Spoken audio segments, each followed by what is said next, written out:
a few more people who are getting in. We're admitting them into the waiting. So we're just going to take 2 minutes for everyone to get ready, and then we will start our bidders conference. And if you have any questions, you can type them into the chat. Thank you.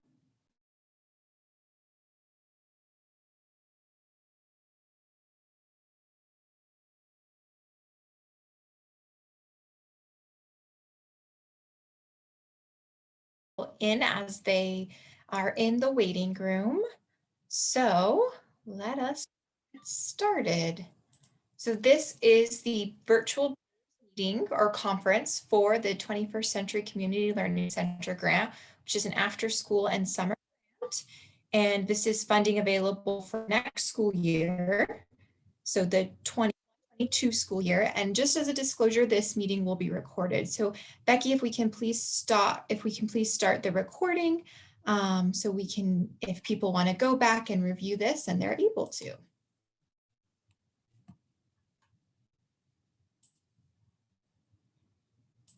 Awesome. So just a few things as we go through these virtual times with these meetings. If you can keep yourself muted, that helps with any feedback. This isn't too big of a meeting, but it helps for any feedback going on.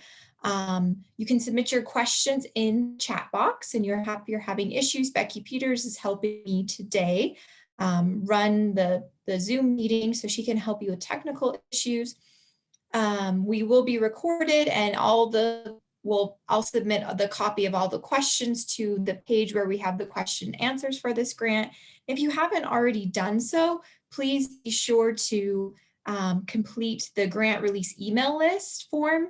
And if Robert or Becky, if you can drop that into the chat. I know some people aren't in the chat, but or they're participating on their phone, but we'll send an email where you can find this grant release email list form. And so you can be added to the list. That helps me build my email list. So Robert will pop that into the chat. Thank you so much, Robert. And what we're going to do today is we're going to have, we'll really have just an overview of the grant. Then at the very end, there will be an opportunity, if your question was not answered, for you to answer your question. You can either pop that into the chat box, or you can put that in, you can unmute. So I'm Camille Sheik. I oversee this grant. Sandra Grant is our main fiscal person who helps us with everything related to your reimbursement, time and effort, all of those fun things, along with Tammy Long. But some bittersweet news, Sandy has decided to retire. So we are all dealing with that because she's had a huge positive impact on our office to oversee this grant program. So it has been incredible, but she will, Mayor Lee Wendell will transition to overseeing all of the fiscal compliance reimbursements for this grant program. And Tammy Long is kind of there to help. She oversees some of the Title I fiscal things. So that's just some news, but we're bittersweet. We're so happy to work with Mayor Lee in this capacity, but really going to miss Sandy. So that's our contact information. If you have any questions, I'm the contact. If you have a fiscal question, I will talk with Sandra, Tammy, and Mayor Lee about any of that information. So, and are we recording? Before we move any further, I just want to make sure. Yes, we are recording. Perfect. I would hate for us not to have that. So what is this meeting here about? What are you going to bid on something? I think the title is somewhat misleading, but really any prospective applicants, it's to give them background on the 21st Century Community Learning Center grant, information about how you apply for this. We're going to go over the application documents. And it also allows applicants to ask any questions you might have. This isn't the only space you can ask questions. I'm always available. We are going to go through a lot of information. So I think if you have more questions, digest this information, reach out to me. I know it's a long, lengthy process, but myself, Sandra, Tammy, Robert, we're all here to help you, Robert Palmer, with any of your questions. So that's why we're here today. And so these are just some common acronyms that you might hear us say. Local education agency, so that refers to a public charter school or a public school district. Because name is so incredibly long, this grant name, we often just call it 21st Century for CCLC. Career and technical education, we'll talk more about that, how that relates to this grant. The GEPRA, some of you who have received this funding in the past, that's the Government and Performance Results Act, essentially saying, how do you know this funding is making an impact? And so those are the 21 APR, the annual performance reporting outcomes that all grantees are required to, at the end of the year, report on. We work with Utah After School Network. They're our technical assistance and professional development provider. You'll work with an out-of-school time specialist from Utah After School Network. They will really support you in the quality of your program. PD is professional development, and we'll talk a little bit about professional learning communities. So I just wanted us all to be on the same page, because we're going to go through acronyms, but so you have a list. And so I know there's sometimes nervousness about not being afraid to maybe ask questions. Like a lot of people, and myself included, before I started working for the Utah State Board of Education, was like, well, what exactly is an LEA? What does that mean? So that's why I wanted to provide you with that list of acronyms. So we talked about the agenda today. We're going to go over all the background information, the application process, and then we'll have time for applicant Q&A. So I just wanted to go over some updates and adjustments to the grant program that have been made. So those of you who are familiar with the grant, maybe you're a current grantee, I just wanted to go over some of these changes. We did update the inclusion question that's in the application. We needed to break it down a little bit further, so we consulted with some subject matter experts to break that down. To break it down so it's a more clear question for applicants. So that has been updated. We've also, as a priority point, this is additional point, added some college and career readiness programming. So anyone can get the point. It's not just for maybe junior high, middle school, or high school programs. This priority point, but where this comes from is we received an additional supplemental grant through the Department of Education that focuses on career pathways. And so we have some current sites who are participating in that. And part of receiving that grant was we needed to add this priority point to the application. So it's really expanding the current, we have college and career readiness already in the application, but it's really making that more clear and making those critical connections to career and technical education for our high school students. So that's an additional priority point anyone can get: elementary, middle, junior high, and high school programs. Additionally, we've added required evaluation efforts budget allocation. So if you are funded moving forward in year 3 of your grant cycle, you need to have at a minimum $2,000 grant funds. You need to allocate $2,000 in grant funds to support your evaluation. That is a requirement of the grant to go through a periodic evaluation process. And you can have it in every year of your grant budget, but we really want to call that out. Evaluation is critical to building quality programs. And it doesn't mean you have to contract out. It doesn't mean that you have to, spend thousands and thousands of dollars, but maybe it's just working with another department within your organization. Maybe it's taking some time to talk through with your staff and do some staff training about how do we really implement evaluation. It doesn't have to be, well, we have to get academic data and we have to really go over this. It could just be, what's the impact of the program? How are the students receiving the programming and going through that process? Maybe, having some extra time or getting some surveys developed, whatever it is, but that really needs to be part of your application, is some kind of evaluation process that you do on a regular basis, not just once a year you think about it, but really building that into your application. Another big change is using Qualtrics to collect application information. So all of the application information needs to be submitted in the Qualtrics.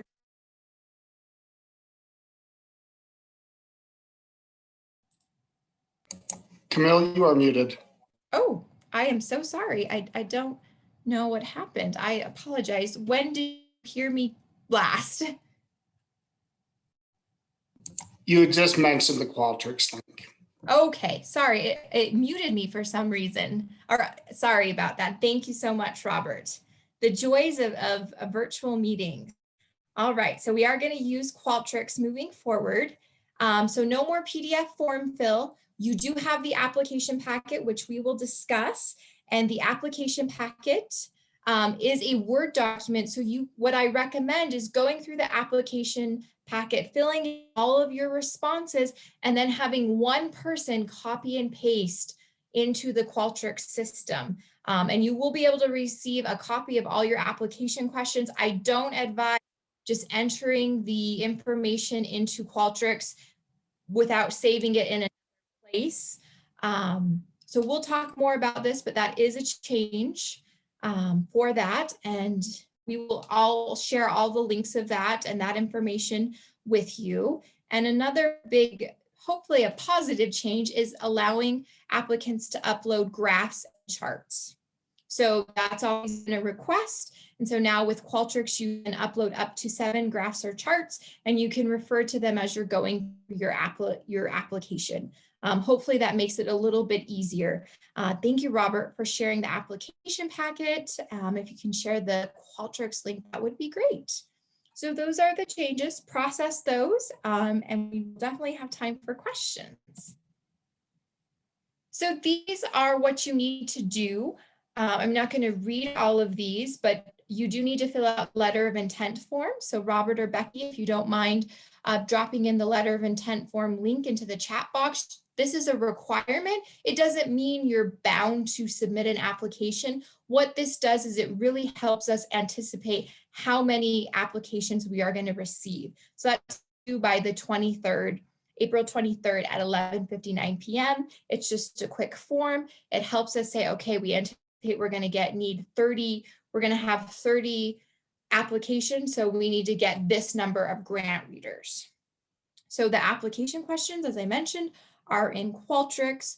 This is kind of a checklist of all the things you'll need. So you'll do application questions in Qualtrics.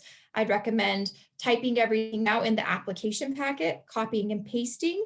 And then in Utah Grants is where you'll do your budget information. So if you are currently a public charter school, public school district, you likely already have a Utah Grants profile, but you need to find out who in your organization will be the creator of the application, who your internal approver is, because it is a 2-step process to submit your application in Qualtrics, or excuse me, submit your application in Utah Grants. So please be sure to find that out now, maybe after this meeting.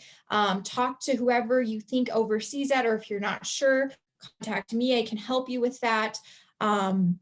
That Utah Grants is a system we use for all of our grant management. These are some helpful links here as well. As I mentioned, and this is all in your application packet, but just want to call attention to them here. Oops, sorry, I'm going ahead. Oh.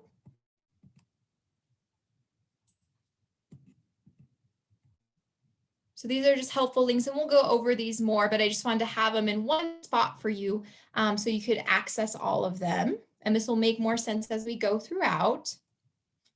But just before we're going to have Jody McGill from Child Nutrition. I'm sorry, Jody, I'm running a few minutes behind, but we're going to have you talk in just a few minutes about good opportunities to learn more about the options for child nutrition, snack reimbursement, dinner reimbursement. What is this grant that we're all here to learn more about today? The 21st Century Grant is a federal grant. It was authorized originally through Elementary and Secondary Education Act through the Department of Education, which means this is federal funding. It's part of the title grant. And then it was reauthorized under the Every Student Succeeds Act, or ESSA. So this is a title program. It's a competitive grant. So everyone has to apply. We have limited funding, but it's Title IV Part B, and it's open to local education agencies, community and faith-based organizations that serve school centers where there's at least a 40% poverty rate. So your out of school time program that's funded with 21st Century should really focus on academic enrichment. That's critical, aligning with state and local student performance standards, focusing on reading, mathematics, science, then also offering those additional supplemental enrichment type activities to complement and align with the school day, and having that family engagement piece is really important as well.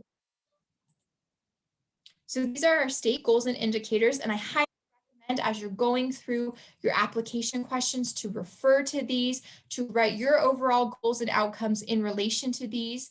They focus on academic enrichment, those aligning with the school day, offering family engagement. So really focus in on these as you're writing your application and considering your application.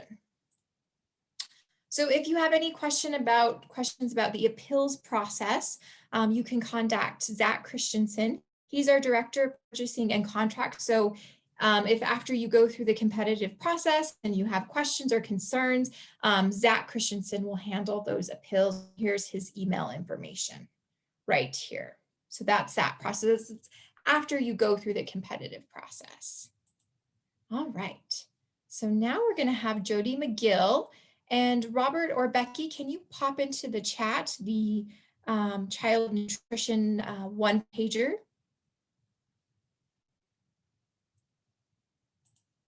All right, are you ready, Jody?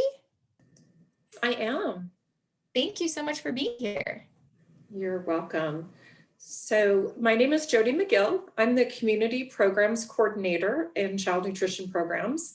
And so that is overseeing the Child and Adult Care Food Program at-risk after-school program as part of that CACFP program.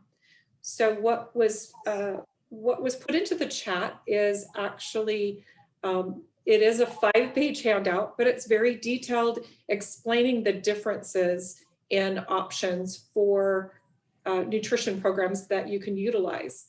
And one of those ways is the after-school snack program. And the after-school snack program, it actually runs in school districts under what is called the National School Lunch Program. And that particular program actually can only serve a snack. So that snack is typically a 2-component snack. And the site needs to qualify. It can qualify either by being a school location that is greater than 50% free or reduced. And then all of those snacks that are served would be claimed at a free reimbursement rate, which is currently 96 cents. Those sites running a regular after-school snack program through their school, if they don't qualify as a site that is 50% or greater free or reduced, they can still participate, but they would be submitting and reimbursed based on the claiming status from an income application that parents submit to the food service department. So that changes the reimbursement a little bit. In working with the schools, we have you work with the school food service director, because the program would be running through, the reimbursement would be running through their funds, as well as they would likely be assisting you with potentially even providing that snack for you and offering that opportunity. The second option is CACFP at-risk after-school program. And so the CACFP at-risk after-school program has only the qualifier that the site needs to be area eligible based on the attendance area school. So the school again would have to be greater than 50% free or reduced in order to qualify as an at-risk CACFP after-school program site. And the other way to qualify is if the site that you want to operate the after-school program, you can identify an attendance area school in the area that would be greater than 50% free or reduced, and then that would qualify the individual site. So what that means is if you have a junior high, for example, that you want to be the location, but they are not 50% or greater, then an attendance area school may be the elementary that actually feeds into that junior high. If the elementary is greater than 50%, then that's an attendance area school. So we can help you determine whether potential sites that you would like to operate the food program, we can determine what eligibility, what that eligibility would look like for you. For CACFP, the reimbursement that you could get can be a little bit higher because you can actually serve supper for CACFP at risk, and CACFP at risk can also serve on holidays and weekends. And so we have some of our sponsors that serve on other days. CACFP at risk can only operate during the school year. So it doesn't operate during summer months. And it can only operate after the school day is ended. The after school snack, the first program, the regular after school snack, is very similar with that it obviously has to operate after the school day ends, and they cannot operate on weekends because it is purely just when school is in session that day, and after school is when those snacks can be served. Both of those programs do have enrichment activities that are part of the requirement, and those enrichment activities need to be offered to all, but the children do not have to participate. They just need it. They have the option to participate in whatever that enrichment is. That's kind of a really quick summary. The handout goes into much greater detail, but I know that Camille had said that she wanted an opportunity for any questions that you may have. If you have any questions, I can answer those now. Thank you so much, Jody. I really appreciate this. Sorry, not a one-pager, but it nicely lays everything out. So if you have any questions for Jody, if you can type them into the chat, or you can unmute yourself. Hey, Camille. Someone has put into the chat, how are we to calculate low income with the offerings of free and reduced lunch for all students this year? The low income numbers are not accurate in comparison to other years since many families did not complete the application this year. We will get to that question at the end. It's not, I don't know if it's as related to child nutrition, but we'll get to that question at the end. So thank you, Stacy, for your question. If there's any specific Camille, this isn't necessarily a question, this is Courtney, but I wanted to say that Jody is so great to work with. Like even that whole department, switching over, having them tell you step by step.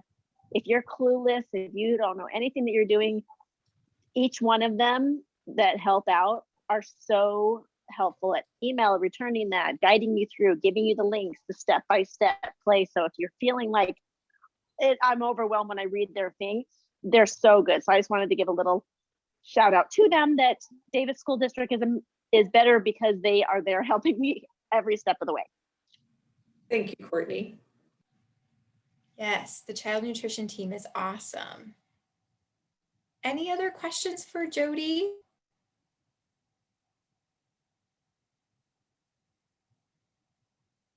All right, well, let me just, thank you so much, Jody. If other questions come up, I'll make sure to kind of route them to you. And then I know you have Rachel and the other staff. Let me share my PowerPoint again, who could also answer questions. But hopefully the one pager is helpful for that. Awesome. So yeah, Rachel or Mandy, depending on which one you qualify for. So we can, get your questions to them, because it really does, we encourage you to be part of these programs if you're able to, because while we healthy snacks and dinner options, that can eat up your budget quite a bit. So, trying to work with child nutrition is a great idea, and they're amazing. And so thank you so much, Jody. You're welcome. Thank you. Thank you. Have a great day.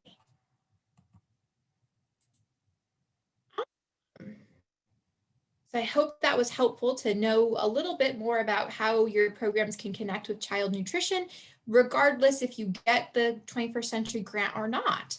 So more details about this grant competition. 21st Century is a 5-year grant cycle. This is the amount of funding we have for this school year.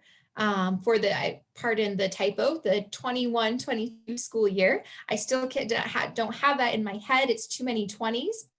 The funding will start July 1st.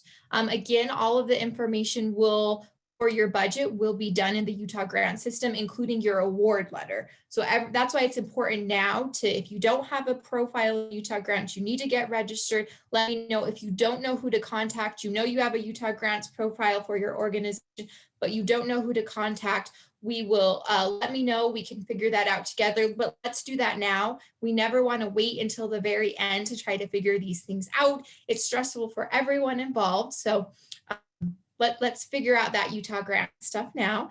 And all the proposed program sites, which can be school sites or a community center, have to be at 40% or more poverty rate. So we typically use free and reduced price lunch rates. And I know as a question from Stacy came from, a lot of families, for whatever reason, weren't able to turn in paperwork, or, we had a lot going on this past year with the pandemic. So I believe we're able to align with the Title I school poverty data. So you could use data from last school year for that documenting that 40% free and reduced price or free and reduced lunch rate. So that is an option, because I know a lot of families it's hard to get families to turn in that paperwork. I know it's really hard especially as students transition into junior high and high school, they're less likely to turn that in because the kids might not be having lunch there, but we do have options. We think that we can align with what's allowable for Title I, but I will send that out in the follow-up to this meeting about exactly what you could use. So there's that. So the minimum amount you can apply for all of your program sites is $100,000. Maximum is $400,000. We do typically have a very limited amount of funding. I think funding, the 1.4 million, almost 1.5 million, we'll be able to fund anywhere from 3 to 6 projects. Typically, we've been funding 4. The determination for funding is based on census poverty data. And so Utah is typically one of the lowest. We receive the lowest allocations for many of our title programs, but that's where it comes from. So that's why we have the maximum, so we can try to impact more communities with after school programs. And we'll talk about the new application versus the reapplication. The reapplication only applies to current grantees who are in this school year, the 2021 school year, who would like to reapply, so that it's only if you're a current grantee who are in year 5. So that's a very small number of people. It doesn't apply to new applicants, and no more than 6 program sites can be included in the application. So this is what the grant cycle looks like. We talked, it's 5-year grant cycles. We really want to build after school into these communities. So that's why it's 5 years. Some of our other after school grants might be 3 years, but this is really about, trying to build in that sustainability, building community partnerships so the programs can exist even after the funding ends. And we do have a reduction that happens in year 4 and year 5. So it reduces of your annual amount, it reduces by 7 to only 75% in year 4 and 50% in year 5, with the expectation be that you maintain the same level of service. So here's a breakdown of that reduction. Camille, there's Yes. a question in the chat box wanting to know if the minimum is per site or per grant. Yes, so that is per grant. And so we'll take all the questions at the end, but thank you, Sandy. Okay, so this reapplication, again, this is only open to current 21st century grantees who are in year 5, the final year of their project. And so you can apply for the amount you received in year 5. You can apply for that to receive that for 3 years and still have the reductions in year 4 and year 5. So that is an option for you if you are a current year 5 21st century grantee. If you're not a new applicant, or you're not there, you don't need to know this, but this is only for our year 5 21st century grantees. This is really only an option if you maybe have other funding, maybe you have Department of Workforce Services funding, so you can, this might be a better option for you, but this is not you can always apply for a whole new project if you are in year 5 as a current 21st century grantee. So that's a reapplication. So this is our timeline here. The applications, I was sent that out this a little bit late on that, send that out this Monday. We're here today at the Bidders Conference. Please do your letter of intent.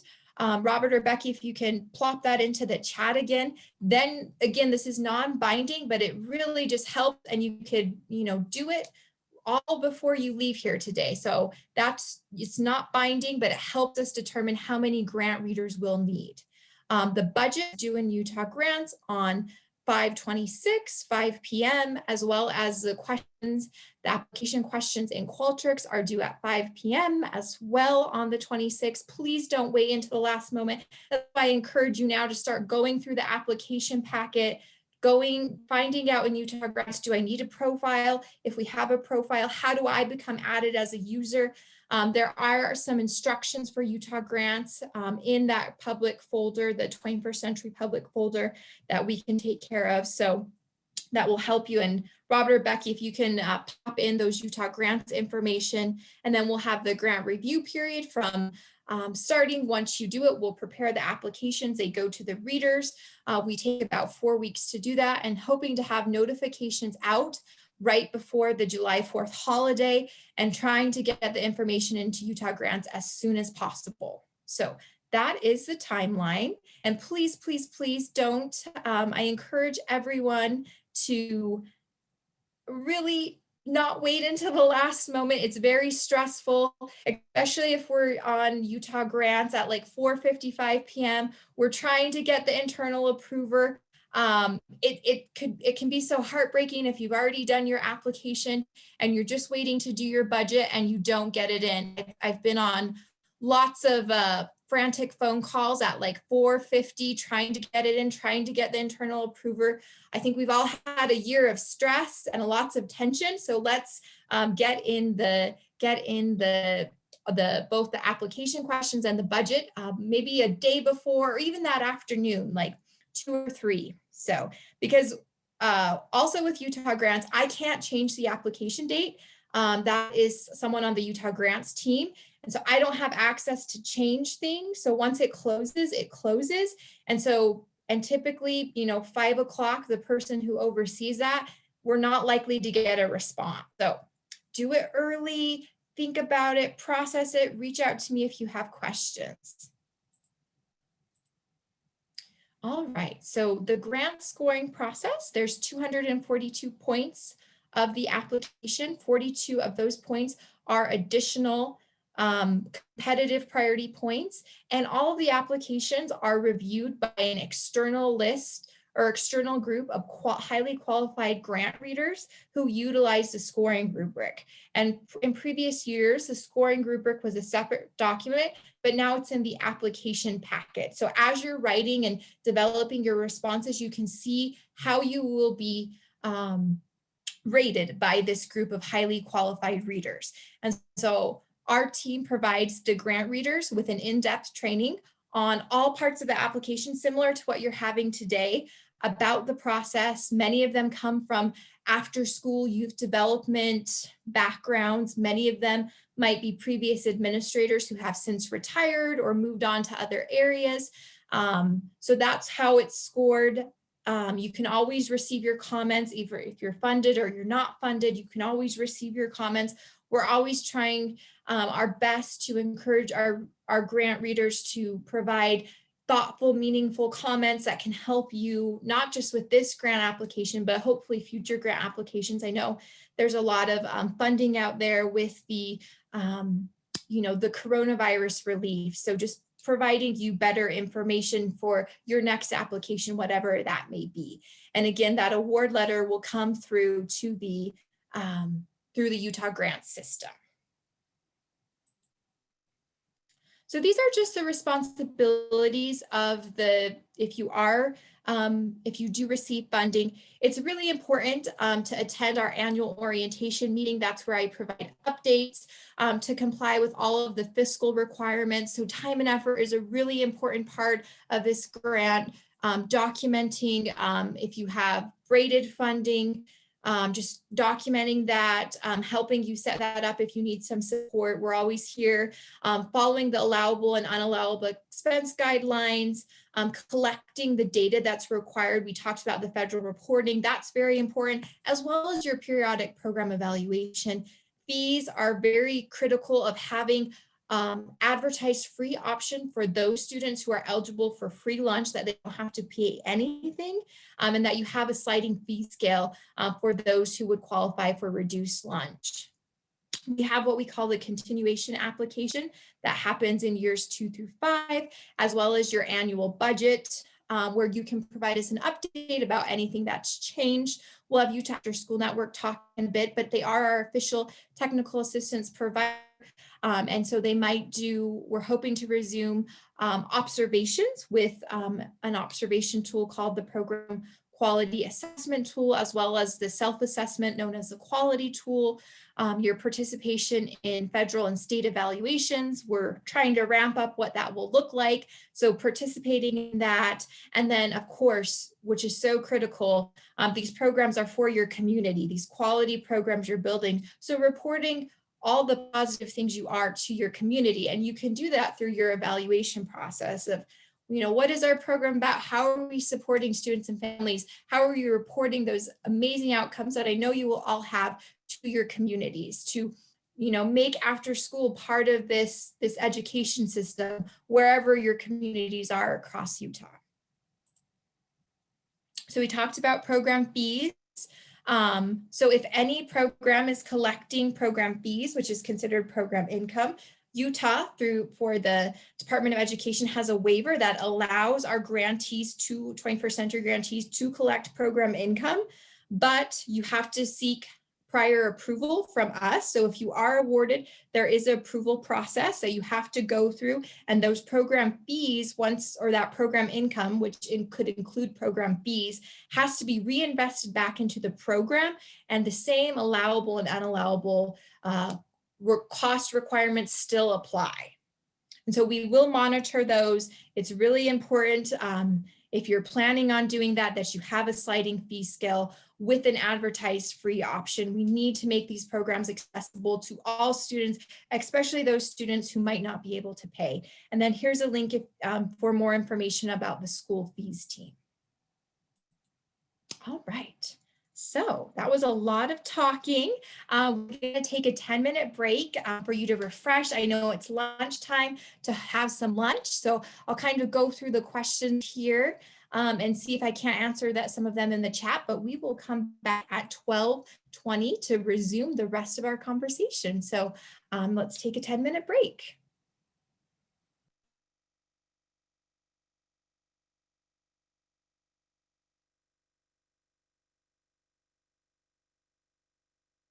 Back from break. I hope everyone is able to maybe get a bite to eat, or just maybe take a little walk. All right, so just talking about some evidence-based practices, some resources to consider, because that is also important with when you're designing your application and your program and infusing these things. These are some great resources. Eric, as well as evidence for ESSA, so the Every Student Succeeds Act, which is where this funding originates from, and the What Works Clearinghouse. These are some resources for you to check out if you're looking for curriculum or just ideas for programming. And we'll talk about some other resources as well, but these are great options for you to consider with that when you're designing your application. So there was a question in the chat about just talking about this evaluation, this requirement that we've added. So in terms of the requirement we get from the Department of Education, they talk about periodic program evaluation, and that it's very general and flexible, which we like. And so it's up to states to determine how best to implement that. How are we going to see? Really, evaluation is about, are we meeting the needs of our students and families that we're intending to serve? Are we able to, provide them with the academic enrichment they need? Are we able to provide that family engagement? So it's really important that your results are used for program improvement. Are we working all of those goals and outcomes discussed in the application? Are we getting there? Are we working towards that? And also sharing it with your community, your key partners, so they can see all of the good things you are doing, and maybe some areas where there's areas of improvement, so you can work with them to strengthen those areas. And so this evaluation, this updated requirement, so all applicants, and if you're funded, at least by year 3, you need to include some kind of evaluation costs, and that can be internal still to your organization. You can work with a local college or university. Maybe you can spend some time contracting out that's just the minimum. I know funding is always limited, but evaluation needs to be part of your plan, and that doesn't need to just be an afterthought. We really need to work on building that into all of our programs. I remember in the first program I worked with, after school program in high school, I used to work in the ProCare program. After I went to school, it was like my work study, and there was an evaluation my supervisor needed to do on me about how I was doing, and she did it. And then I was looking back at the results, and they were kind of not what I was expecting. And so I talked to her about it, and I just said, these are areas you said I wasn't doing well in. Can we talk about this? And she's like, oh, I didn't even read it. I just was marking, kind of this, here. She just was randomly going through it. And we don't want to do that with our programs. I know you have so many other things when you're providing direct services to youth and families, but we really need to build this in to our staff training, to, just part of the program. I really encourage you to do that, so you don't end up like me as a high schooler, receiving a random evaluation that I took very serious. I need to really work on these things. We want this to be meaningful, and we build strong programs. So it is a new requirement, and it doesn't have to happen until year 3, because I know the first 2 years are typically just about setting up your program, even if you've had previous funding before, setting up your program, but really building that in up front, talking about it in your grant application, talking about it there's an infusion of the coronavirus relief funds that have gone out to our school districts, charter schools, community-based organizations. Maybe include that into your thinking as well. We know there's going to be another big set aside coming for after school and summer programming. So consider that as you're developing your plan, as well as your evaluation process. How are we going to show the impact of the program? So that's evaluation. We're just trying to firm up that somewhat flexible federal requirement, so that you're part of it. And you could always reach out to me if you have questions. We can work through that process together. And I'm working on becoming more informed in that process. So the federal reporting that we talked about. So this reporting, it's called 21 APR. That's the annual performance reporting. This is the outcome data that is reported to Congress, which determines the funding for this grant program. So this is critical reporting that needs to happen. That's why we stress it so much. to begin with, because it's Congress who determines the funding. And in the past, this grant program has often been on the chopping block, unfortunately. So it's very important that we show Congress that we have good outcomes. So part of that, the Department of Education changed the reporting for the 21-22 school year to all of the states were reporting different outcomes, and those were being reported to Congress. So in a bid to give states flexibility in their reporting, so for example, Utah was reporting on the teacher survey that was kind of translated from PPICS, and we were reporting on state assessment data, whereas maybe in Idaho, our neighbor, they were only reporting on grades. So it was a very sporadic reporting, and we couldn't get a picture of the great impact these programs have. So there are some changes coming down. That's why it's important for you as applicants to think about those now and think about these outcomes. Here are the new GEPRA measures to think about those outcomes. We are currently working with data and statistics, the internal state after school grant evaluator, Emily Berry, to provide some guidance to grantees around these measures, because these new measures are very different than the old measures, if you're familiar with. And they're really focused on students who need to improve. We're focusing on different areas, but most important, all of the states have to report on all of these. And some of these, like behavior, we're in Utah, we're really moving towards a restorative justice model and not having in-school suspension. So we might not have as much data on this behavior measure, but we are really working hard to provide guidance and working with the Department of Education to be, and they've said, if you have a school or a program that doesn't do in-school suspensions, then you don't report on that data. We're really only reporting on those students who need to improve. And so if you're a community-based organization, that's why I encourage you to talk to the districts or charter schools, whoever you're going to work with now, about how you can get these measures. And I'm happy to, if you need additional information about how to approach your school districts or your charter schools, let's talk about it now. But just know that this is what reporting that will happen for the 21-22 school year. We are working on measures of how to, guidance about how to support you better, but these should also be part of your application process as you're considering this.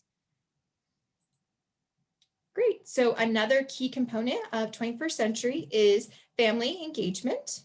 So this dual capacity model comes from Dr. Karen Mapp. There's a link there, but it really is trying to build, it's a framework to try to build these family school partnerships.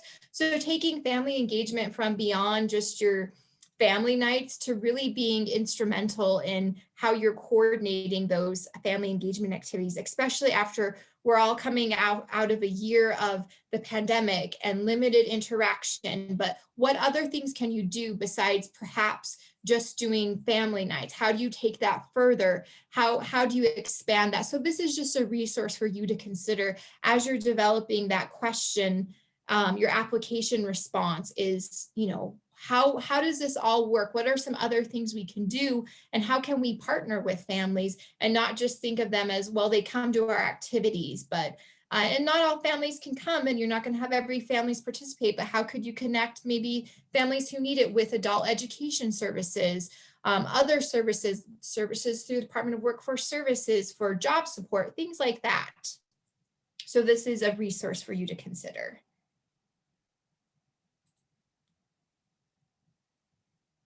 Thank you, Robert. And thank you, Robert and Becky. You're popping everything in the chat. It's awesome. Thank you so much. I appreciate all your support. So shifting gears a bit, these are allowable and unallowable costs. So just please, as you're developing your budget, which will happen in Utah grants, make sure you're not including anything that's considered entertainment. So no lagoon trips. There's no food for meetings or trainings. There's no incentives, toys, gift cards, gaming systems. We do allow t-shirts with pre-approval that's related to student safety. I really recommend reaching out to Jody and her team if you're not already participating in the reimbursement program. They are excellent to work with. They will try to make it work for your program, whatever you need. Not only getting healthy snacks, but dinners, we need to feed students. So please please remember that. And family engagement activities need to have a direct link to student learning. So it can't just be we're doing pastries and parents. What is the tie to student learning? So, and then evaluation costs can be included, of course, professional development and training, staff costs, but being with your budget narrative, which is done in Utah grants, you'll want to really write all of these things out. That's what stronger applications have, a strong budget narrative, which is done in the Utah grant system. So this is just a kind of year at a glance of what things look like for the grant program. So we have monitoring and evaluation here. We're hoping to resume some in-person site visits starting in the fall. Things are looking more positive, but we never want to, we'll see how it goes, but we're anticipating in-person site visits in the fall. We do monitoring throughout. So it might be a desk audit. I do like virtual monitoring options that we've developed since the pandemic. So that's kind of a silver lining. And then your the 21 APR data, we're always a year out. So that will happen after the school year, but we will have checks to see progress monitoring to see how you're doing with your data. And then the quality improvement efforts, Utah After School Network, Chaz is going to talk here just a bit. And they will also do program site visits. We try to coordinate as much as we can so you don't get someone, Robert and myself from USBE, and then someone from Utah After School Network. So we try to coordinate. The quality tool is a self-assessment. So that's typically done every year along with those observations. Not every site does observations, and Chaz will talk a bit more about those observations. So the amount that can be carried over is it's under 25%. Typically of your annual amount, and then 25% over 25% every 3 years. For current grantees, we take that on a case-by-case basis due to the pandemic. It's been a rough go for after-school programs because many programs have not been able to operate in-person services. So we have taken that on a case-by-case basis, but moving forward with new grantees, we hope that it's always under 25% every year, and then if you wanted to, every 3 years over 25%. But we try to take that on a case-by-case basis with current grantees. So those are just an overview of, if you are funded, that kind of what you can expect. And then this is a link to adult education. That is an important part of this grant program, is connecting those families that you serve to adult education services. So this is a link to, a directory. You could post that, or, not all adults or adults of those families of participating students are going to need adult education or GED options, but having it available for those who need is also an important part of the grant.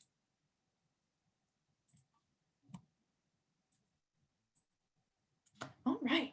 So now we're going to take, I'm going to hand it off to Chaz Pounder, the Utah After School Network, to talk to you more in depth about what technical assistance will look like and what support you can receive from Utah After School Network. Thanks, Chaz. Thanks, Camille. All right, perfect. Well, like she said, we're excited to share you a little bit about our technical assistance and what we can do to support you throughout the year. So again, at UAN, we believe that every child in Utah should have access to high quality after school programs. And that's what we do. We strive to allow that access. But for us, our role is to be able to support you, support the providers and with the best high quality assistance and coaching and everything else that we can do. So let's go ahead to the next slide and introduce our team. So first we have Kelly Writing. She's our executive director. Then we have Ben Trentleman, our director of operations, who oversees everything with our quality tool and quality to support. And then we have Holly Phillips, who is our school alignment specialist.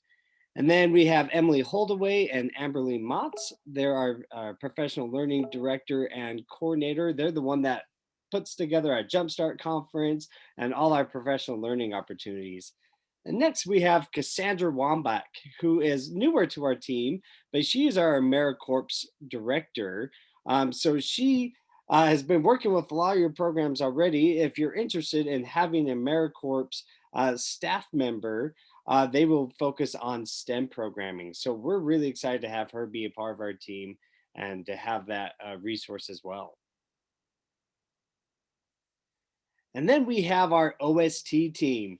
So we have Kristen Kanoki, Eleanor Blankenship, and Savannah Odekirk, who is our newest out of school time specialist, only been with us for a couple weeks. She is now overseeing like the San Juan area and Angel Gomez's caseload. So if you worked with Angel, you will now be working with Savannah. And then we have Erica Andino, and then myself, and then Katie Atchison, who is our childcare specialist. So what do we do?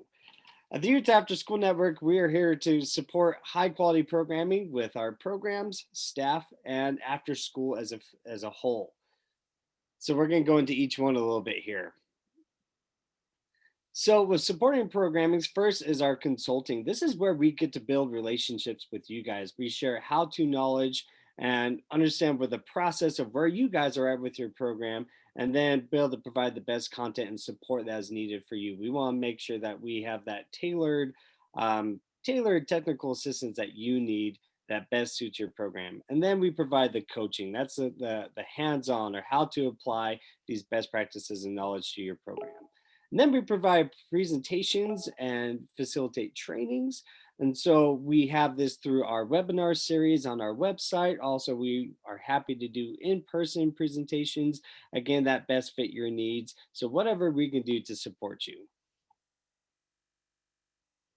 Okay, the quality tool. So like Camille mentioned a little bit earlier, the quality self-assessment is that self-assessment tool that identifies these 4 areas of best practices. So we have be safe, developing meaningful relationships, learn new skills, and administration. So for me, when I was first introduced to the quality tool, I thought it was just kind of a quick test I needed to hurry and do. I'm like, sure, yeah, we're doing these things. But the quality tool is a great way to have that framework for your program to guide your program throughout the year, to make sure that we are meeting up to these standards and these practices. And then usually in the springtime, we reach out to your coordinators to see how we're doing with the goals that you set for each of these areas. We want to make sure, again, it's not a checklist that's just filled out. We want to make sure we can identify how you're doing with these areas, because we know that each of these items best support what we do or what we strive to accomplish with our after school programming. And then we have the program information form. The program information form is really for us to be able to see the demographics and who's in your program, what you have going on, and how best, again, how we can support you and assess growth and areas for support in academic and enrichment support. So the quality tool is usually submitted in the fall, so usually early November, and the program information form is in the spring. So right now it is open for programs. Just a little plug-in for you if you have any other grants. It is open now. We'll be closing in May, so make sure that you're on top of that as well. Okay. Next, the external observation. So the external observation tool that we use is the Program Quality Assessment tool from the Weikert Center. So this external tool is for us to be able to come in and observe your program and observe these practices. That's one thing that we get a lot of feedback on. We feel like it's like, okay, how are we observing the program? We just want to observe these practices that the Weikert Center has identified, and what can we do to support you in those areas? And then so we do the observation, then provide the feedback, and then come up with a strategic plan for you to work on throughout the year. And then we'll do again, pre and post. So we'll do a post observation to see how much we've been able to improve and move forward with these practices. Okay, our professional learning opportunities. So I mentioned Emily and Amberly earlier. They are amazing. We are so grateful to have them on our team and everything they put together for us. So we have our Jumpstart conference that's always usually end of October, early November. Then we have our Recharge conference that's in February. We have our Behavioral Management Institute. So if you haven't participated in one of those yet, I strongly suggest it, as through the University of Utah. They support us with this. They do a fabulous job at showing those best practices for behavioral management. Then we have our e-learning institute, where you can find on our website, and then professional learning communities and our after school nuggets, our webinar series. And stay tuned, this summer we have a summer webinar series coming, so you want to stay tuned for that. Okay, our regional networks. So we have regional networks set up across the state, and you can see them all set up here. But the overall goal for our regional networks is for staff retention and training. How can we combine and work together with those efforts? Policy efforts, events, brainstorming, and networking. So we've had some of our networks do events before, like the Weber Davis Regional Network partnered with Weber State and had a big tailgating event where we were able to have hundreds of families and after school families come. And they also did an after school night, part of one of their basketball games. So that was really exciting. And that's a great way to partner with different communities and our universities. But again, the regional networks is designed for us to come together and align our efforts. So for those of you that have never been a part of a regional network and might feel like, oh, I don't have the capacity or the time for it, we strongly suggest it, because it's usually every other month or every month, just for maybe an hour or so, if not less, to be able to discuss the needs that do affect your community. So we do suggest that you come together with us and how we can best support each other with our efforts in after school. And lastly, supporting after school with policy and how we advocate for our programs. We want you to know that we strive to be a voice for all programs throughout the state of Utah. And this comes from our calls to action, our policy efforts, talking points and resources that we want to be able to give to you so you can talk to your local leaders.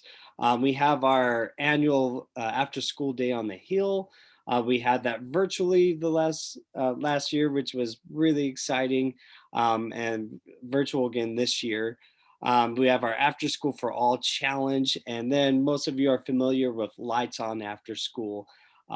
We still are encouraging those events to take place, if at all virtual, if not in person, if restrictions allow. And then we have our Summer Learning Day, which is now Summer Learning Week, and that'll be coming up this summer.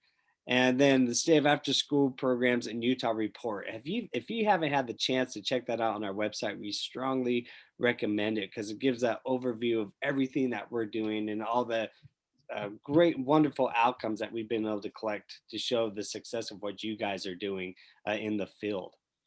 And then also we have After School Appreciation Week coming up next week, I believe, to support after school staff. So if you haven't had plans for that, we get on it, because we want to make sure that we can celebrate all the after school providers.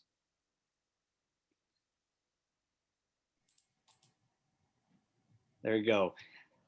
Last, we have our website. If you haven't had a chance to go to our website, please do, because there's a lot of great resources, tools available. Again, you can see our blog of what things that we have going on as well, and hearing wonderful stories from within the field, but also throughout the nation. We have national stories coming in for us as well. So go to our website, check out our resource library and those additional tools and support tools that can really support you with this grant and or your overall after school programming.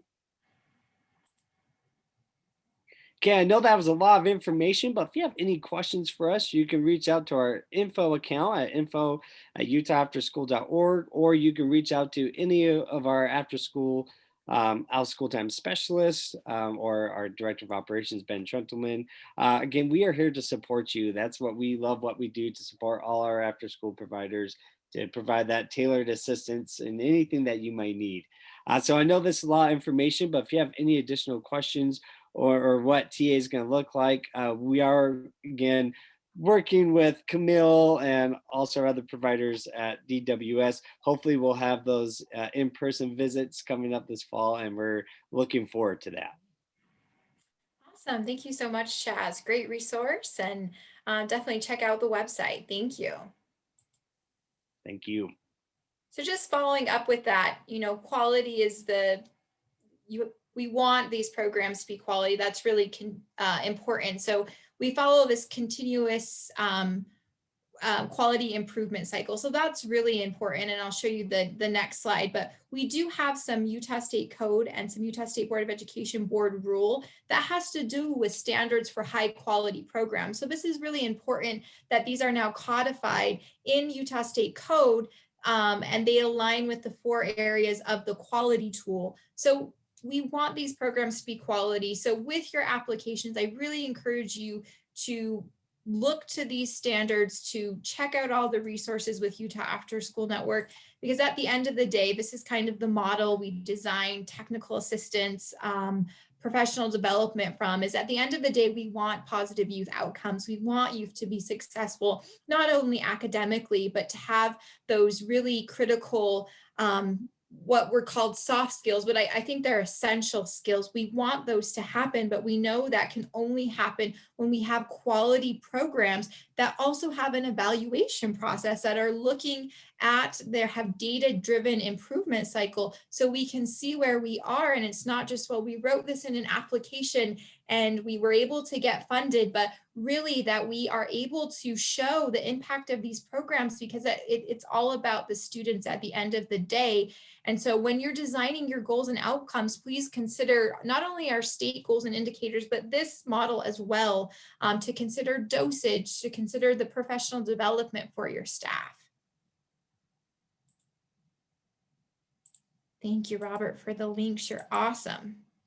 So I just wanted to go through a critical point as you're preparing to write your application, is the needs assessment. So really, that's where you want to start off with. What are the needs in our community? If you're in Cedar City or if you're in downtown Salt Lake, what are the needs of your programs? What are your students and your families? So, are you able to connect with the school? Do you have school space? Do you have your data sharing agreements in place, or you're working towards them? Are there any local businesses or services that you can connect with, colleges and universities who maybe could help you with your application process? Connecting with other programs like the adult education program or the district English learners program. So maybe you can get some training about how to work with students who are still learning English. Maybe you serve a large population of students from refugee backgrounds. So really connecting all of these things, but your needs assessment is the most critical part of your application, because that will frame the services you offer, your budget. And considering these 4 areas, your program organization, your academic programming practices, so aligning with the school day, who are your partnerships, who can help you when year 4s and 4 and 5 kick in and you have the reduction in funds, and how are you going to achieve your program outcomes? So these are just some additional resources. The U for Youth, which is the Department of Education's 21st century kind of resource website, is a great place to start. They have a starter toolkit. They have a program needs assessment. If you're not sure where to start, that's their website right there. They're an awesome option.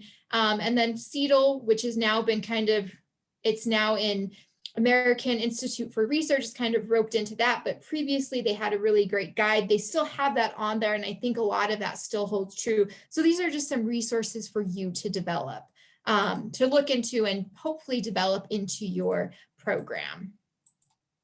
All right, so I think we're gonna we will have a break, but in a few minutes. So I want to just start reviewing the application packet and I know there's some questions about what's the application packet, where's the rubric, there's some changes. So I want to talk about those first. And then I did want to just let everyone know that I did update my PowerPoint this morning to include those changes. And so I will send out the updated version. I just didn't put it in the shared public folder, but I will send that out. So it's not very different, but it does have those changes to the application. So let me share the application packet and then we'll talk about Utah grants, and just want to make sure we have time for questions.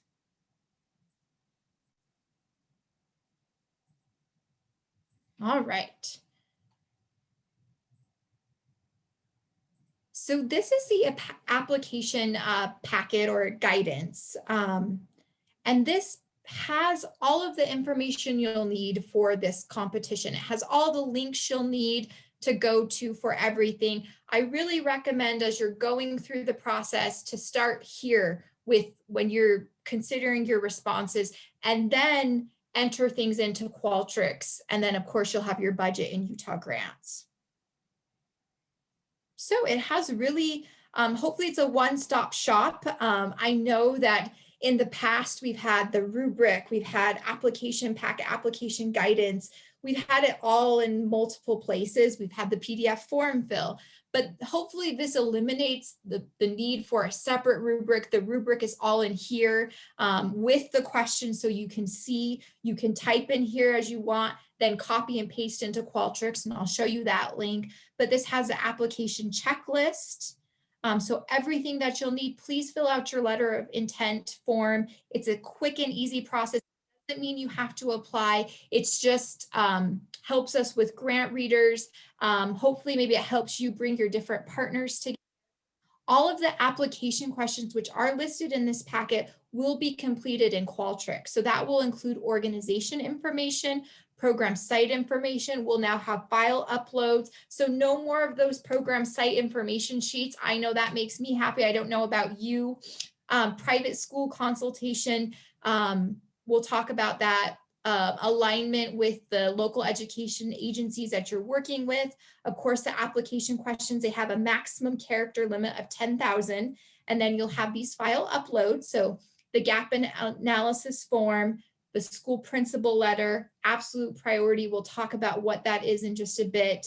That's a minimum requirement to apply for the grant. Competitive priority points. So those are additional points. You can get those 42 points. And then up to 7 graphs or charts that hopefully help you tell your story better. So that's a checklist. You can go through here. It's all here, kind of tells you what you need.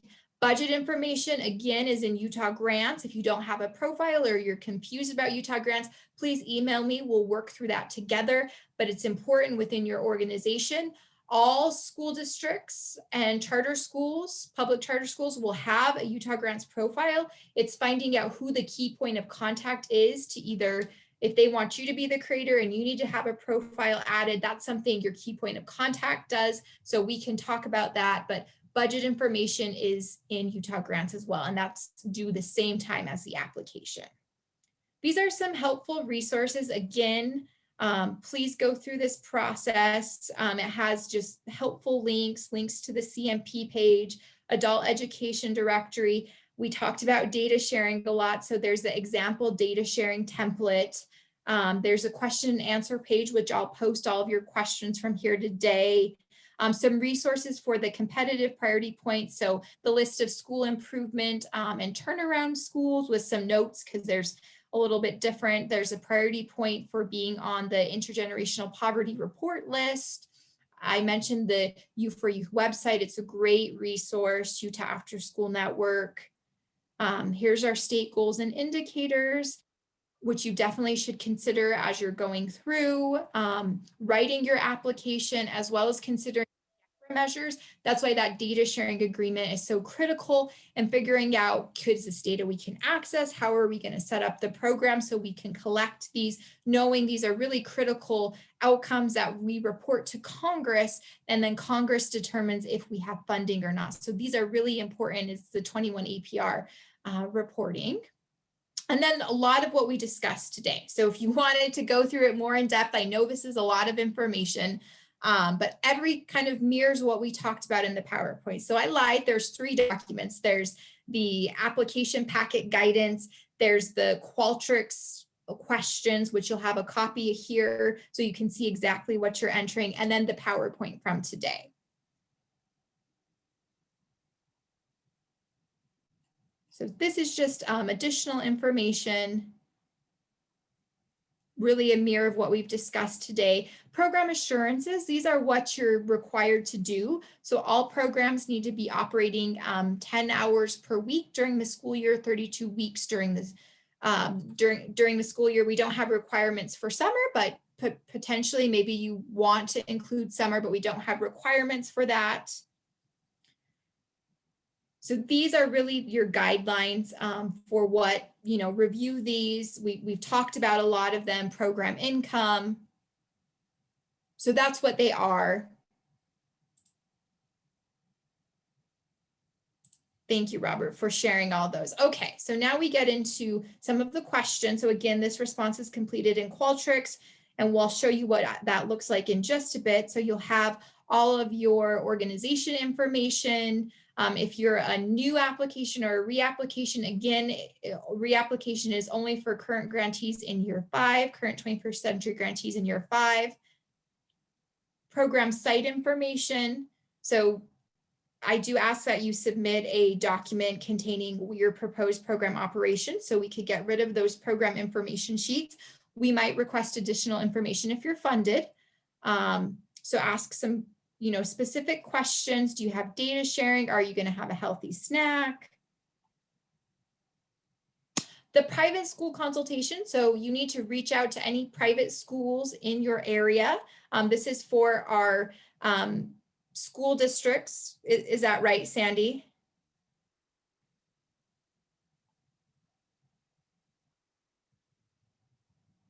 Sorry, forgot to unmute, but yes, that's true. So it's only for school districts. Public charter schools don't need to do this, right, Sandy?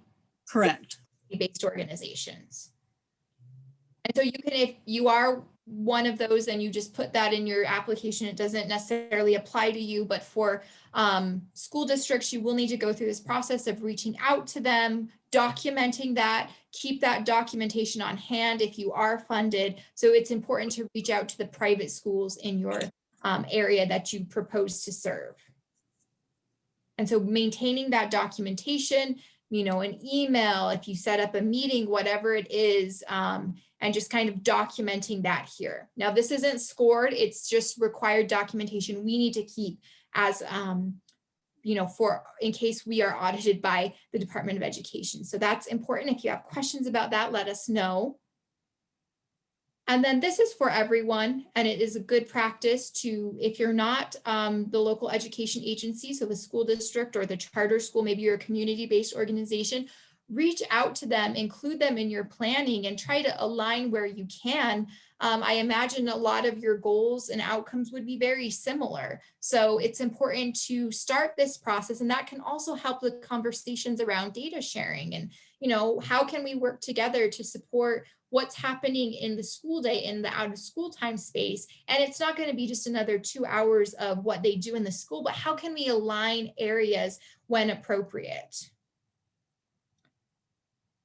Okay, so the absolute priority, and this is where I will provide that the options that you have, since we know this school year is not a typical school year. So options that you can have besides the child nutrition survey, there's a couple options that you have that we're going to align with Title I. We haven't got final confirmation, but that's what it sounds like. We are going to be able to align with the options for Title I, but with those options being consistent with the rates that you use. If you use a different source, you'll need to use that for all of your documentation. So you need to provide some kind of documentation that all of the funded program sites are at that 40% free and reduced percentage rate. So you could use data from last school year.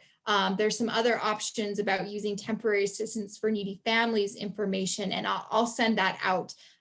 We're just trying to see if that's for confirmed. We think that's what it looks like, but I will send that out to the email list.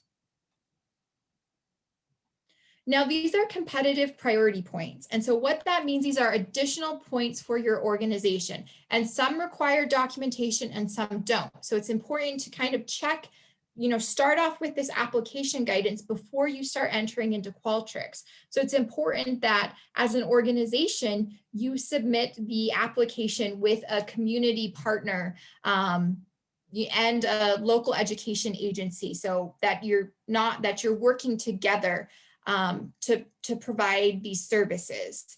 And that you're also considering other community partnerships to also provide those services. As we know, we have the reductions in years 4 and 5. And so those community partners become critical in that. And so you'll just provide an explanation of what that looks like. And then these will be determined by USBE. So if you've never been awarded a grant, and if you weren't awarded a grant in the 2021 competition, so you can get both, you can receive points for both. So that's organization options. Thank you, Robert. You're awesome today. I really appreciate all the links. Now these are all proposed program sites need to meet this. So operating 15 hours a week, 36 weeks during the school year, identifying an alternate site. All of the program sites, if you're applying for 3 program sites, they all need to meet this. Additionally, the supervisory role for a licensed teacher with appropriate endorsement. All program sites need to have that, and you can include documentation around their Cactus ID, their licenses, and you can upload that into Qualtrics, but we do need to have some documentation. You can also include some kind of like an org chart of how that teacher will provide that supervisory role, because we want to ensure that alignment with the school day happens. Healthy snack, you don't need to provide documentation. This is a new competitive priority point around connecting, offering college and career readiness activities. Again, this is open to all programs. And so you just need to provide an explanation how you will do this. You can also select this as a program component further down in the question list. So this is a new one. Everyone can receive this. And we did receive the Department of Education, the 21st Century Career Pathways grant. So that's why we added this. We also want to embed that more into the out of school time space. So that's a new competitive priority point. And then these are just one program site that you're included. So maybe you're having 3, but one of these meets this requirement. So serving students who attend a school improvement or turnaround school. So that's information about that is included in the application packet. You can find rural programs. So if you're serving in a rural area, you can find that information on 43 to 44. We've included a map as well as a program Sandy Grant works with. The Sandy, do you want to talk more about that list?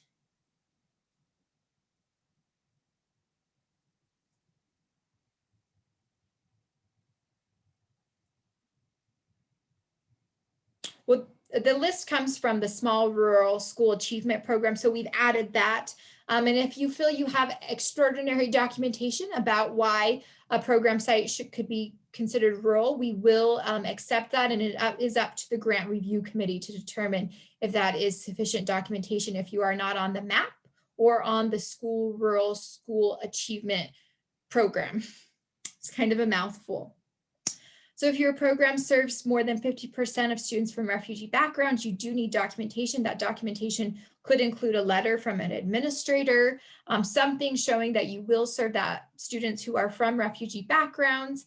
If one of the program sites is included in the intergenerational poverty enrollment rate of 10% or more, and you can find that in the annual report for Department of Workforce Services does an annual report on intergenerational poverty. So looking at families who for 2 generations or more have experienced, have accessed some of the different state benefits like the SNAP program or food stamps or childcare subsidy. So going back in the data and identifying what percentage of those students have, are part of that cycle of intergenerational poverty, with the hope that services like after school programming will break that cycle.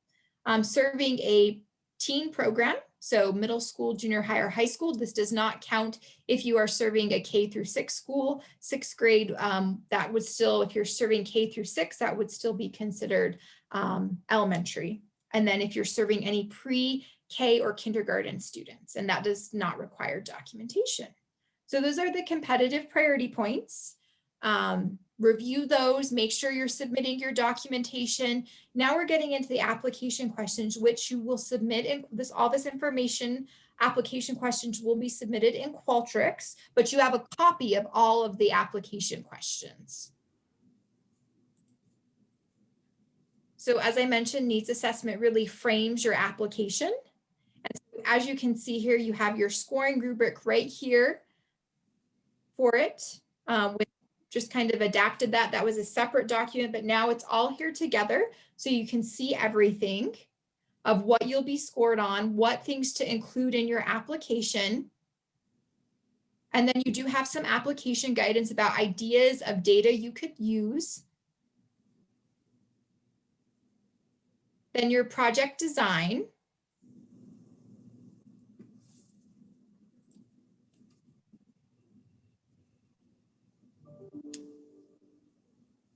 Again, some application guidance. This is new, that hopefully will help you in designing your programs that best meet the needs of your students and families. Principles of effectiveness. This is kind of a big part of it. This is where you talk about your goals, your indicators. This is where you could align with the state goals and indicators. You could talk about some of the 21 APR measures, that federal reporting. This is a really important part as well. And please, when you're developing your goals, I think being really realistic in what possible goals are. I absolutely 100% believe in the power of after school, but it's unlikely that we're going to change proficiency rates by 20-30%. So really thinking about SMART goals and outcomes, what are ways we can get closer to that, and how can you measure that and show the impact of that? So again, you have your rubric here. Program evaluation. This is where you can also talk about some of your plans, you're either internal or external. There's no requirement that you have to use only internal or external. We leave that up to you and what makes most sense for your program and how you're offering services.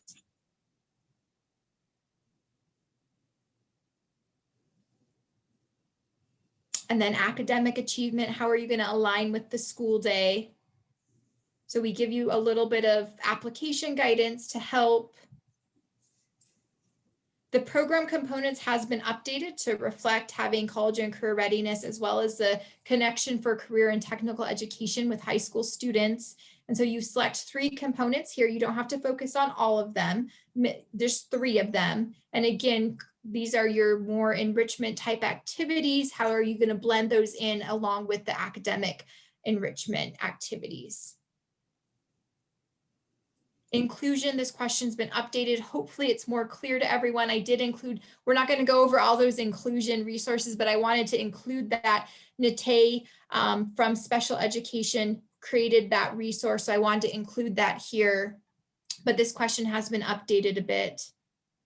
Again, family engagement, this is where you could bring in the dual capacity model, maybe taking some components from that to create a strategic family engagement plan, knowing that a lot of families, have felt the impact of the pandemic that you might be working with. So how are you going to support them so they can better support their students? Partnership commitment, talking about those key partnerships. So I've taken out the other descriptions of the key partnerships. Your timeline, this is really important, having a realistic timeline of when different activities will happen. Travel and safety, so making sure you have contingency arrangements. It's just been a year since the earthquake. I think many of us were still staying home at that point, but having plans and having staff that are well trained for these potential emergency situations that happen. And then your management plan, how, who's going to oversee what, how are you going to retain staff, communicating about the successes of the program, recruitment strategies, professional development. Utah After School Network provides a lot of options that are specific to after school. So considering that, building that into your professional development plan, what maybe if you're part of a school district or a charter school, are there any shared professional development opportunities? But all staff who work 10 hours or more need to receive a minimum of 25 hours of professional development and training. Continuation is really about the years 4 and 5 when we see that reduction. What is the plan to make sure you're able to maintain that same level of service? I know this is a tricky question, but you can talk about your partnering organizations, other plans you might have for how to make sure service is continued. Then you'll talk about your budget. And this budget narrative question should align with your Utah grants budget. It should align with your gap analysis.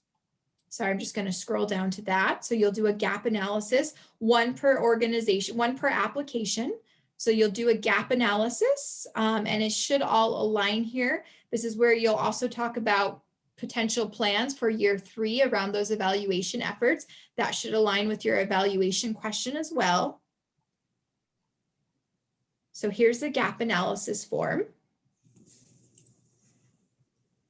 School principal letters are an important part of that.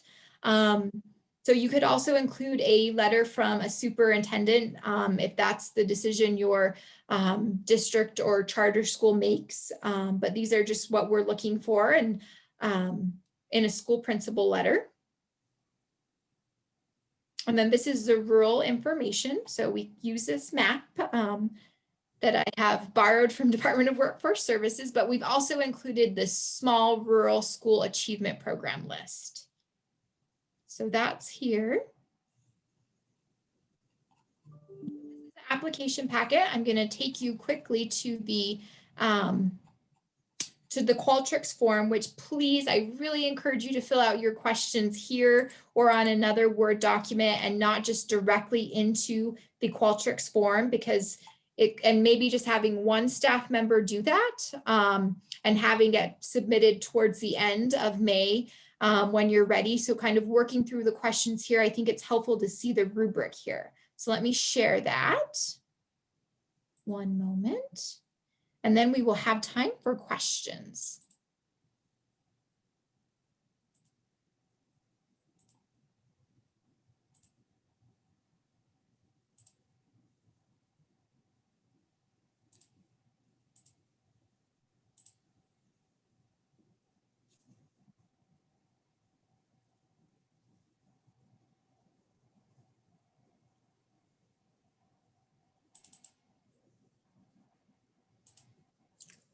Camille, while you're looking that up, the rural schools list is based on the state definition of rural schools, and it lists those LEAs that are eligible for the federal rural schools grant. Thank you, Sandy.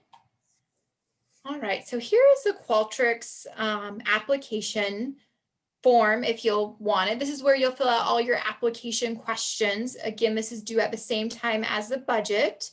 I really encourage you within your organization, your application planning team, to have one person submit this information, working together in maybe a Word document or some kind of shared document for all your application responses, and then having one person copy and paste.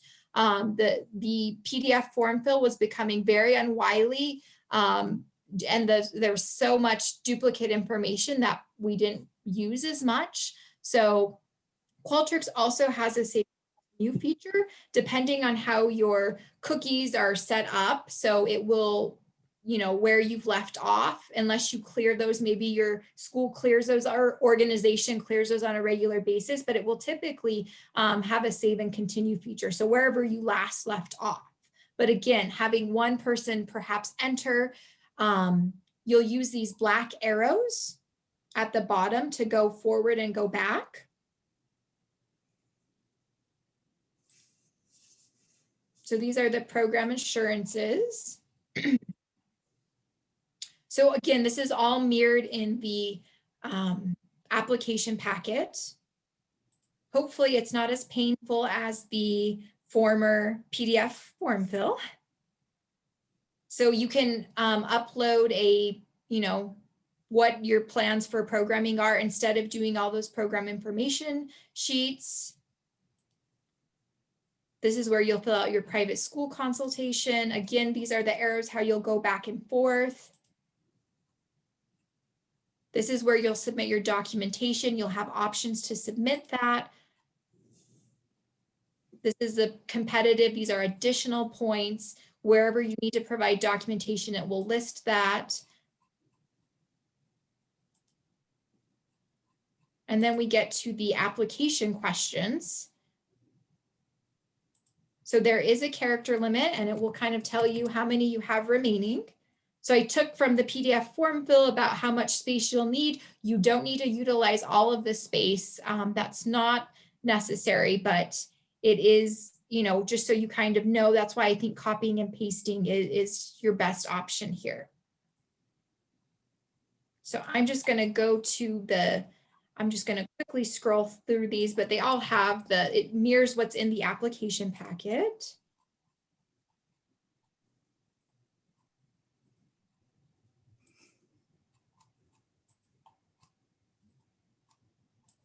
And again, if you have any problems with this at all, please let me know. I'm always happy to help. So this is where getting now through the budget, your application budget question, this is where you'll submit the gap analysis. You can find the Excel document in that public grant folder, and I'll also email that out. This is where you can upload your partnership letter. So it's important to remember that the maximum size has to be under 100 MBs, and you can always condense and make it smaller.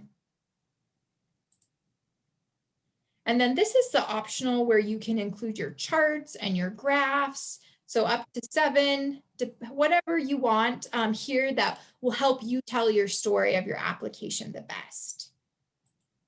And then this is really important because I think sometimes this happens. These arrows are not as up there as I would like. And I would not do this on a tablet or your phone for sure when you're submitting things. I know there's a mobile view, but I guess we don't use it in that way. But be sure to click this final black arrow on the right-hand side, because then you'll get a summary.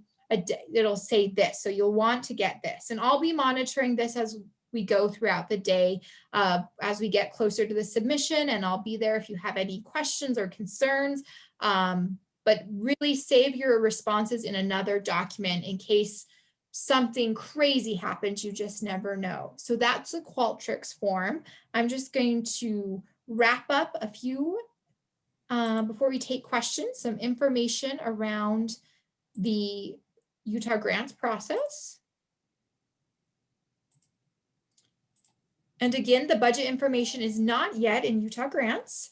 I will notify all interested applicants once it is in Utah grants. The reason we have the application released first is sometimes indirect cost rates for our school districts and charter schools aren't ready yet. So we kind of wait to do that, but it will be in Utah grants. You do have the instructions in the public grant folder. They have been shared in the chat.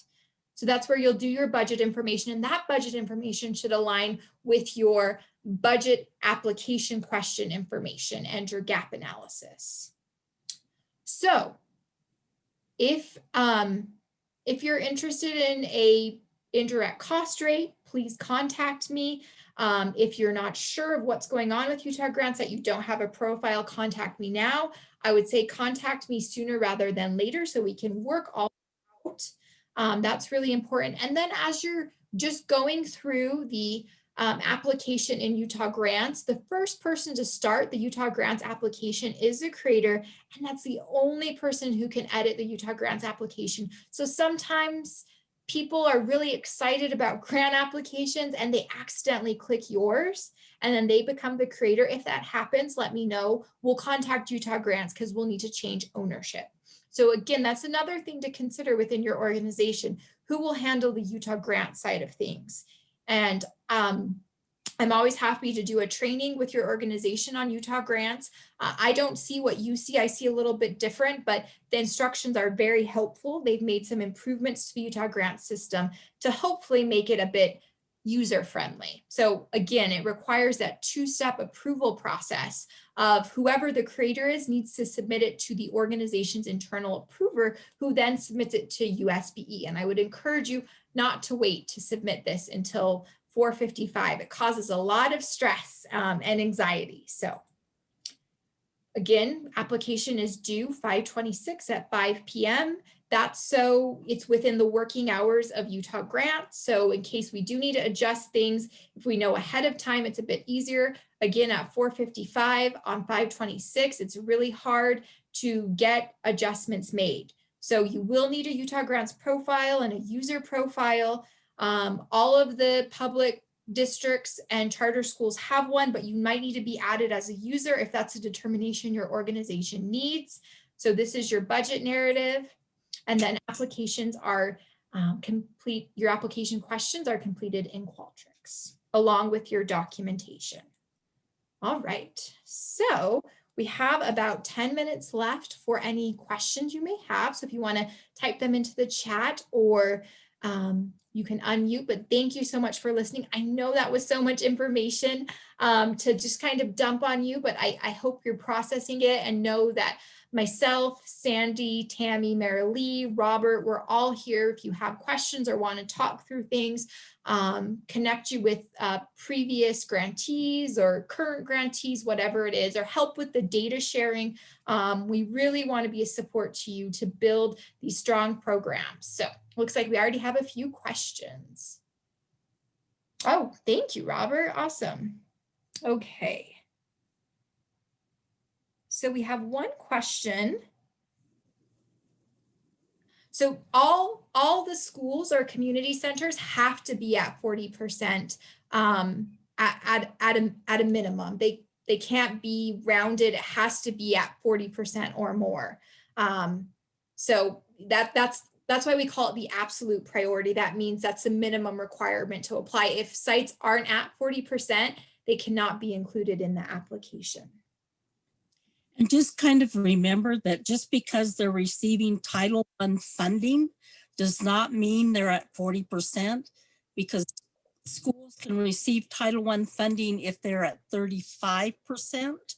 And also note that just because they're not funded does not mean that they're not at 40% or higher, because school districts have an option to choose which schools they allow to have Title I funds. So just kind of be aware of that.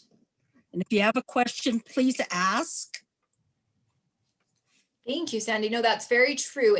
Title I is, that's left up to the districts and the charter schools to kind of determine those allocations. But all sites need to be at 40% or more. And I will email out typically we've used the October Child Nutrition October survey, but we understand due to the pandemic that those numbers might not be representative of your schools or program site centers. So we are going to have additional options, but you will need to be consistent with that, and you will need to show documentation. Great.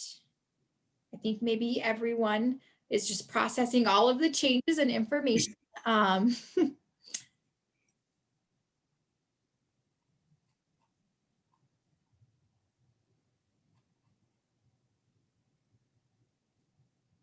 Yes, if you are a community-based organization, you do not need to complete the private school consultation. Correct, Sandy? That's correct. The private school consultation is for only those areas that have defined school boundaries. So regular LEA school districts have a designated boundary. Charter schools and community-based programs do not have a set boundary. Therefore, they're not included as into the private school consultation. Thank you. Thank you, Sandy. I know that was confusing many years ago, and probably started with me when I took this over. So thank you, Sarah, for that clarifying question. So if you do receive funds through the America Rescue Plan, so the kind of latest coronavirus relief, those can be braided with 21st century funding. But it can't supplant. So you need to be very careful with what those funds, what the American Rescue Plan funds would be, and what your 21st century would cover, and not supplant and move things around depending on which ones you get. But really, remember, 21st century is all about academic enrichment, family engagement, aligning with the school day. So braiding those in with maybe some other funds that you receive, but having really clear boundaries of this is when this is going to be used. It was made very clear to us during the start of the pandemic that these funds are for academic enrichment and not for to support kind of childcare type things. We know after school programs support working families, but that they still need to be used for their purpose, which is academic enrichment. So there's a question around, can we use funds for AmeriCorps reading tutor? You can't match funds for the AmeriCorps, but to pay the salary, Sandy, I believe you can, correct? Correct. And Michael from Cache County asked a question around the final budget.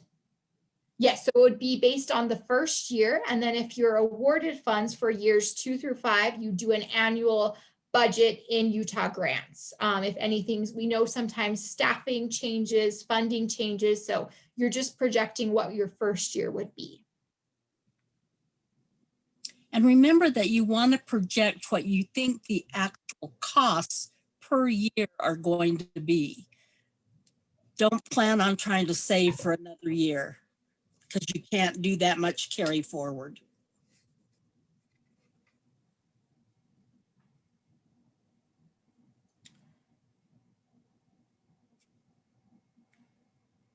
And I hope to have an update about, you know, the next round of funding that will come to the Utah State Board of Education for the American Rescue Plan, that coronavirus relief. So we'll have additional information about that and how that can work to support your 21st Century Grant. Sandy, do you want to clarify the information around how we can't use 21st Century as matching funds for AmeriCorps, but we could use it for salaries? Probably what happens is that AmeriCorps is federally funded, and so is 21st Century, and you cannot match federal funds with federal funds. So you can match state and local funds, but you can't match federal to federal. And Anna will clarify the salaries piece. I think maybe that's something Sandy, Marilee, and Tammy, we all need to just talk about to make it more clear. So I'll add that to the question and answers, but thank you. Great questions, everyone. Great clarifying questions. So we've, Kate, we've reached out to our federal partners who oversee the 21st Century Grant. They have said we cannot use 21st Century as a match. So that was their guidance. That's how we developed our guidance. Camille, can we use parent fees to do AmeriCorps match? I will have to follow up on that. Was that Courtney? Sorry. Yeah, it is. I have one school who isn't, but I have 16 others that I'm thinking if it worked really well with the one school this year, I'm going to encourage others because it's a really great resource. Yeah, absolutely. But I just am curious if you can use parent fee for it. And that means if it's federally, if it's state, could you use Title I if the school wanted to match as well? Both of those, either parent fees or that? I think Title I is a little bit different from the research I've done. But Courtney, if you can type your question into the chat so we can make sure we respond to that. You got it. Thanks. Thank you. All right. Well, whatever questions you have, I know we're almost at time, but I really appreciate you sticking with us. I know we had a few technical issues and got started a little bit later than anticipated, but I appreciate your patience with me and just listening to me. That's a lot of information. So please reach out. We never want to discourage applicants. We want to help you. We want to connect you. I think we have a really strong after school community in Utah that we all want to help each other. So let us know what support you need. My contact information is there. But yeah, just review everything. Let me know. We'll stay on for a few minutes if you need to go for questions that you might have when you come up as you're going that come up, and we'll share those questions out. We'll update the PowerPoint. I'll provide the additional eligibility information, but much for your participation. I'll send out the recording as well. So we'll be on for a bit, about 10 minutes or so if you have additional questions. But thank you, everyone, and have a great day. Camille, can I make a few suggestions on writing their grants? Sure. Number one, if you're going to do a needs assessment, make sure that the needs assessment contains the items that you plan to address. Don't put a whole bunch of needs assessments in there that you're not planning to address. One of the things that the readers say, well, you talked about this in your needs assessment, but you're not doing anything about it. So don't add needs into your needs assessment that you're not going to address in your program. The other suggestion that I have is to understand that the readers know absolutely nothing about your program. It is up to you to explain how the program works. Even if they know about your program, they cannot add anything to what you write. They can only accept what you have put in your plan. So make sure that your plan is very clear on what it's going to do. Otherwise, the readers can't second guess what you're planning. They can only go by what you actually put on paper. So just kind of be aware of those things. Thank you, Sandy. Yes. So I can really relate. I wrote the Career Pathways Grant for 21st Century, and I really developed a, because I had never written a grant on that end before, so I really developed a, I was able to put myself in your shoes as applicants, and I've hopefully streamlined somewhat the process for the application, but that was a great professional learning experience for me to be on the other end of things. And what you guys do is truly amazing. And unfortunately, I wish we could fund everyone, but we have limited funding. But I really appreciate all the work you put into your applications. And I hope one day we have more funding for after school. But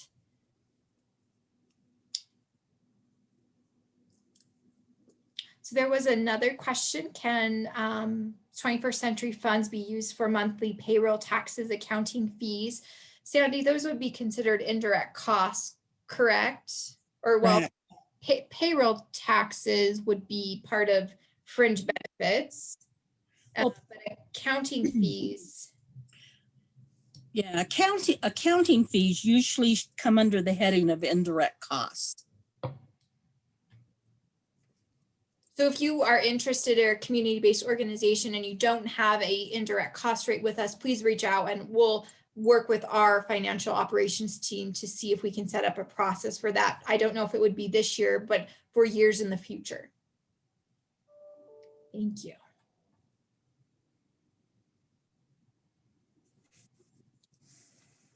All right, so we'll just be here if questions come up, but we understand if you need to go, but we here for questions.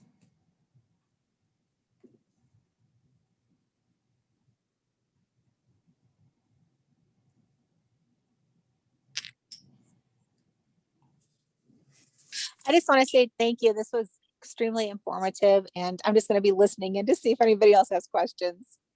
Thanks, Kate. One day we'll all be back together in the basement of USBE.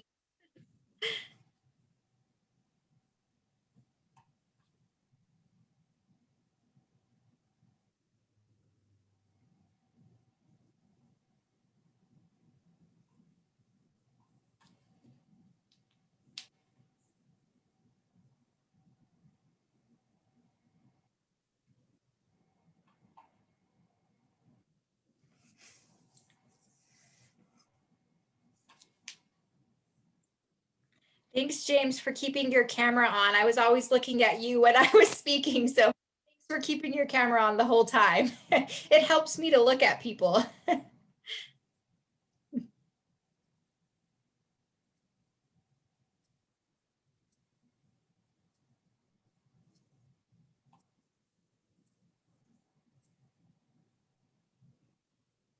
Awesome. Well, Becky, I think we can stop recording.